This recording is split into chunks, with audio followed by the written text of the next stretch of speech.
تو یاد رکھنا وہ محبت اس میں اور بڑھ جاتی ہے۔ میں نے بہت کچھ دیکھا ہے، میں ریکارڈ بھی نہیں کروا سکتا بہت ساری باتیں، لیکن یہ طے ہے کہ میں نے صحابہ کرام کی عظمت کے لیے گولیاں کھاتے ہوئے دیکھا ہے، پھانسی چڑھتے ہوئے دیکھا ہے، گھروں سے جدا ہوتے ہوئے جنگلوں میں رہتے ہوئے دیکھا ہے، ان کو جو تکلیفیں پاؤں کے نیچے جناب چھالے پڑ گئے، آبلہ پا ہو گئے، میں نے یہ دیکھا ہے، انہوں نے گردنیں پیش کی ہیں، میں نے یہ دیکھا ہے۔ اور مجھے یہ بھی پتہ ہے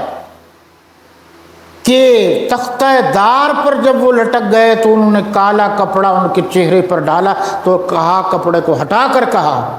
ساری زندگی تو اسی چکر میں رہے، اب تم پھر کپڑا ڈال رہے ہو، کوئی ضرورت نہیں ہے، جب جائے نبی کے صحابہ کی عظمت کے لیے جا رہے ہیں اس دنیا سے، تو یہ کیا؟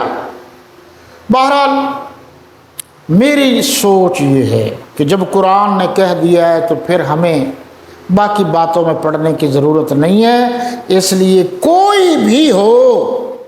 یہ لفظ میرا یاد رکھیں، کوئی بھی ہو جو صحابہ کرام و اہل بیت اعظام کے خلاف، سب سے پہلے توحید، اس کے بعد ختم نبوت، اس کے بعد صحابہ، یہ درجے بھی یاد رکھیں، تو وہ شخص جو ہے مسلمان بھی نہیں ہے اور ہم اس کو اچھا بھی نہیں سمجھتے۔ یہ مرنے کے بعد آپ شہادت دے سکیں۔ ہم واتقوا اللہ کے قائل ہیں، اللہ سے ڈرتے ہیں، اور اللہ کے ذات کے سوا کسی اور کا ڈر اس طرح دل میں رکھنا جس طرح اللہ کا ڈر ہے، ہم اس کو